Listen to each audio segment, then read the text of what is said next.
when she kisses him, do you think, and from your perspective, is it a thing where she's like, he's my platonic really good friend, and the kiss is like, oh, now I see what it is for him? I think that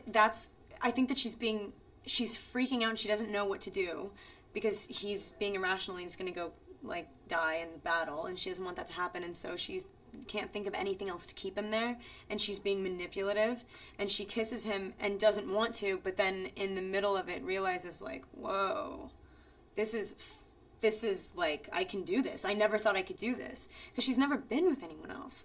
I mean, she's never even considered, like, and she doesn't want to consider it.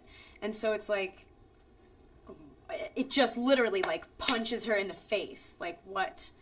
Yeah.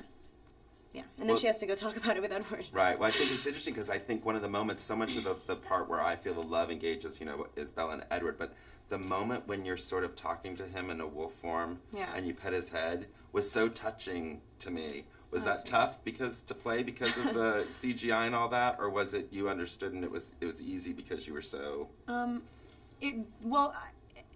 Having a director like provide a good environment, like especially if the movie's like a really CG movie, which this one really isn't. I didn't have to deal with a whole lot of it. I mean, other people did, but Taylor actually dressed up. I mean, everyone knows this, but Taylor dressed up in a suit, and instead of like staring at like a tennis ball, which is green that they can take out or something like that, like a tennis ball looking thing, I actually got to say my lines to Taylor.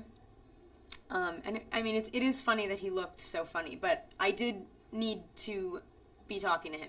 It would have been awful if I had to like fake it, and it would have been lying. It would have been like, I'm looking at a tennis ball right now.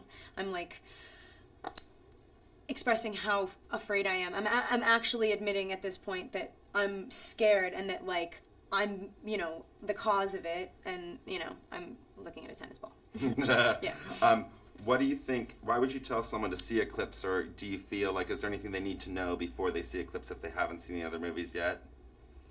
I think Eclipse does a pretty good job. I mean, like each book and movie, because it comes from the book, like it reintroduces you to all of the characters, really. And especially like in the beginning of Eclipse, me and Edward start out like solid. I mean, it's really easy to pick up like where they are. And also, somebody just told me that it comes to an end in a way that was really satisfying for them, which was cool to hear. But yeah, I don't know. It's hard for me to answer that because I really see all five now, weird, but all four stories, like, they're really interlocked in my head.